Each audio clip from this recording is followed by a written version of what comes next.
In Where the Scary Things Are, a bunch of weird kids get tangled up in a create-your-own urban legend school project that ends up killing 1 or 2 or maybe 3 people. It's a pretty scary movie, not for the mediocre pet monster we will get to know shortly, but because you just don't know if you're able to survive the 90 minutes of utter disappointment. But I did, so you don't have to. So let's embark on this journey and witness the worst dialogue since the mute film era. Look at the mistakes these characters make, and as always, figure out better ways on how to beat and survive the pet monster in Where the Scary Things Are. Let's go! A bunch of weird kids, probably in their early years of high school, are the rebels of their classes. They like to trespass off-limit areas, disobey the elderly, and tease each other that borders at mobbing. They call themselves the doxers, and they love finding dirt on people and post it on the internet to blackmail them. Charming little beasts, I know. Well, this makes it easier to justify the moral dilemma of roasting child characters. Today, after having trespassed an abandoned junkyard that seems to be their regular hangout spot, they have been caught by the guard and their parents have been called in. As they're separately brought back home, the parents blow it so much out of proportion, one could mean the kids have just started a war against an innocent country. If the junkyard shouldn't be trespassed, then why not add an unchained pit bull like back in the old days? Problem solved. Why make it complicated? Anyway, the movie pretty much starts the next day when the kids are back at school. The valuable topic that is taught today is urban legends. That's right, our 16-year-olds are taught to distinguish between reality and fiction today.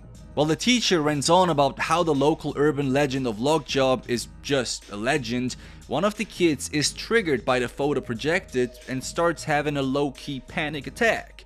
While this kid is triggered by the content of this class, Isla, one of our characters, is triggered by the other kid being triggered. This stuff scares me. Everything scares her. Yeah, I feel a little tension here, but maybe that's just me.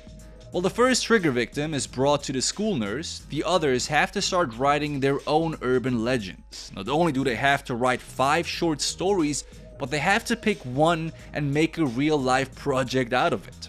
Our characters meet up after school and discuss that the best way to go about this would be to create a really scary urban legend, combine it with a video, upload it to YouTube, and have it actually turn real. Meaning a legend that is passed on from kid to kid, not knowing if the legend is BS or actually real.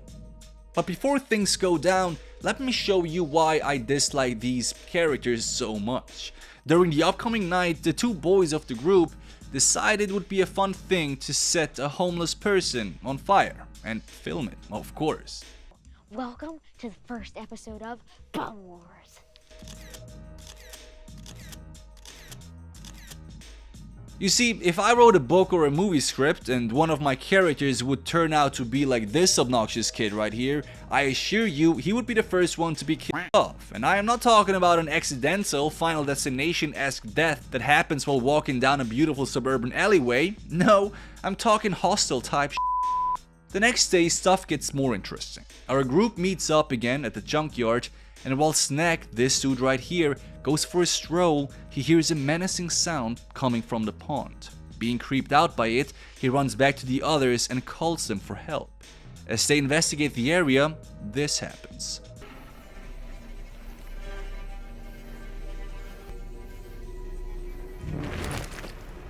Well, a monster that slowly walks towards you and then collapses for no reason at all. Very convenient, wonderful stuff. The kids then bag the monster like a fat kid candy in a candy store and tow him back to the hideout. They chain it to the wall and see what happens next. That's probably not a good idea, but well, let's follow along. Finding a monster may be a cool thing, right? Especially when you survive the encounter, but why the hell would you want to keep it as a pet? I mean, granted, you would probably become famous and rich if you play your cards right, we will talk about this in a bit, but the risks of being killed off is pretty obvious with this thing being just inches away from your face, right? What happens next though is even more surreal. Instead of going nuts and contacting anyone, our characters just peacefully walk back home as if they had the most normal evening.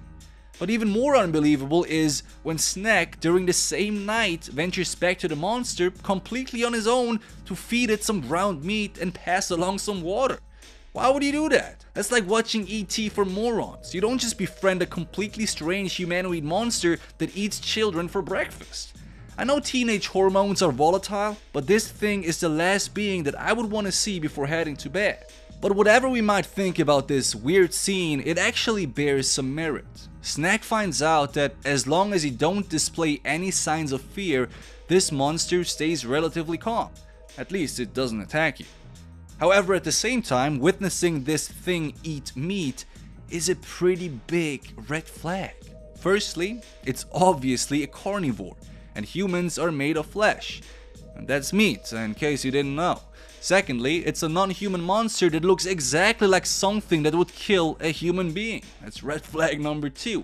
And thirdly, it's nastier than the roaches in District 9, which you should check out on our channel because it's a pretty darn good movie. Look, the best thing to do here is get your video clips, call in the authorities, pass on the responsibility, and take a public stance. Give as many interviews as possible, sign a book deal, sell your rights to the story 3 years later, and retire at age 19. This would have been possible for each and every one of them, but instead they decided it would be more beneficial to keep it as a pet monster and use it for their upcoming school project. Well, we already know how this will turn out, don't we? During the next day, they finally decide it's time to film their project, but nothing is ever shared about this. I mean, we briefly heard that they need to create an own urban legend, but we have zero idea what their urban legend is about.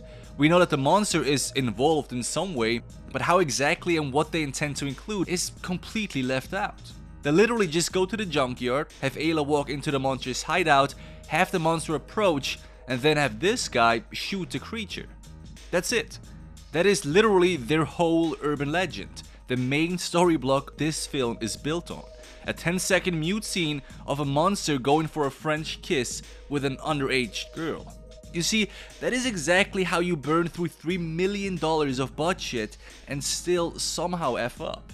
They even included a random scene prior to that, which I have left out because it was so random, where Ayla and her boyfriend shot a bunch of cans in her backyard to establish the fact that somebody will need a gun to shoot the monster. It's such a convenient way to write a story, it's just bad. It's like adding random story blocks here and there to kind of sort of maybe move the story along. So after their attempt to create an urban legend, they sit down and for once, one of them says something actually smart. Guys, what the hell are we doing? We need to call the cops, or at least our parents. Yeah, that's the way to go. That is obviously the right thing to do. It boggles my mind how this guy is the only one out of all those 6, 7, 8 people who actually thinks that way. However, let me add a slight alternative. These kids are obviously intrigued by the idea of creating a frightening short video, and we must honor their creative spirits. But it would be much better if they took a video of Ayla describing their insane discovery with the monster in the back. You see, most supernatural videos that are posted online by unemployed people having too much time on their hands are of terrible quality. But these kids have 4K 60 phones all in their pockets. They could capture the best possible frames while, and this is crucial, revealing the exact location of this monster. Now, as we will see in just a second, the video they have just shot racks up 10,000 plus views in just 2 weeks. So imagine all the kids crazy about it actually storm the junkyard and glimpse at the new urban legend monster in their neighborhood. Since it's Ayla's personal goal to scare people, I want to scare people. It would make perfect sense for her to opt for this way instead. Not only are our characters safer that way, but they will also literally scare hundreds of people to death, possibly literally, and succeed in their respectable endeavor to create the best school project of their class. Now 2 weeks later, our characters are called to Mr. Louis' office. That's their teacher. Even though both of them get straight A's for their efforts, they're urged to take down the video as it's apparently too scary.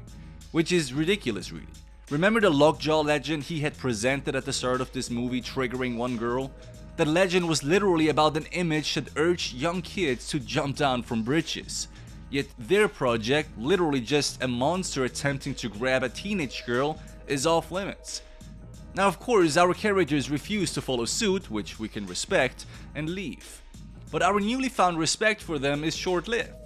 Ayla goes nuts. First, the teacher rejected the incredibly hard work they put in filming the 15 seconds monster romance clip, and now their video is bombarded by ruthless, sick, and unapologetic hate speech comments like this one. If you can't handle comments like this, I think the internet is a bad space for you, man. Now, Ayla in her rage subsequently has another brilliant idea. She thinks it would be a good idea to lure one of their haters to the monster, push that person into that room, and film it secretly. That's a fantastic idea, because that is a one-way ticket to ruin your life at age 16, and who doesn't want that? Now, this scene is followed up by another completely random scene of all of them sitting in a staircase using their phones, not speaking anything, until for some unexplained reason, Ayla starts dancing erotically in the middle of her male friends. Now, this continues for multiple minutes and is almost as annoying as one of those annoying mid-roll ads on YouTube.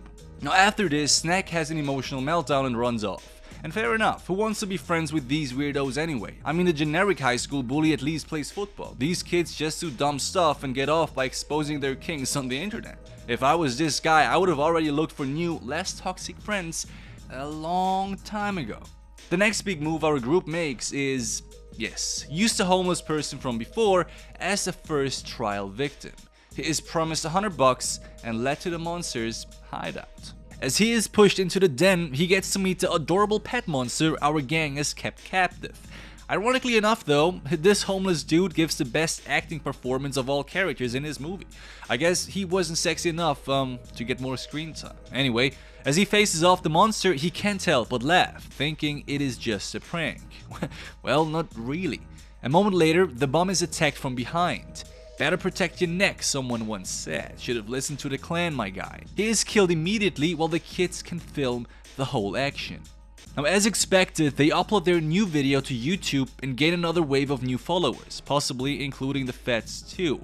Ayla, enjoying her new fame, lures her mother's boyfriend to the junkyard next, obviously intending to kill him. This time, she does it herself. Her anger and the obvious overindulgence of mafia movies where the gangsters feed their victims to alligators turn her into a ruthless killer, exploiting that poor monster to support her need to get rid of certain people. As he enters the trap, she kills him with the gun she stole from him and has him fed to the monster afterwards. Kill number 2. 5 minutes after that, she calls Jenny, the girl from her class that she hates so much, and tries luring her too into one of her traps. The whole gang squares up on her while they bring her into the den the same day. Those kids are going all in. Meanwhile, Snack is blowing the whistle to Mr. Lewis, hoping to stop his friends from killing more innocent people. Now, as expected, he doesn't believe it, but can nevertheless be convinced to check out the junkyard later that night.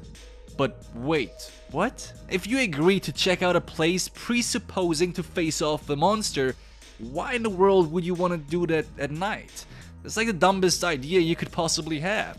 That is why natural selection is a thing, my friends, because of people like that guy. Now, as a quick side note though, while Snack blew the whistle, Max eavesdropped on them and notified the squad about the duo's plan. So obviously, once they arrive at the monster's den and Mr. Lewis, coming down from his first shock after meeting the monster, they are surprised by the others from behind.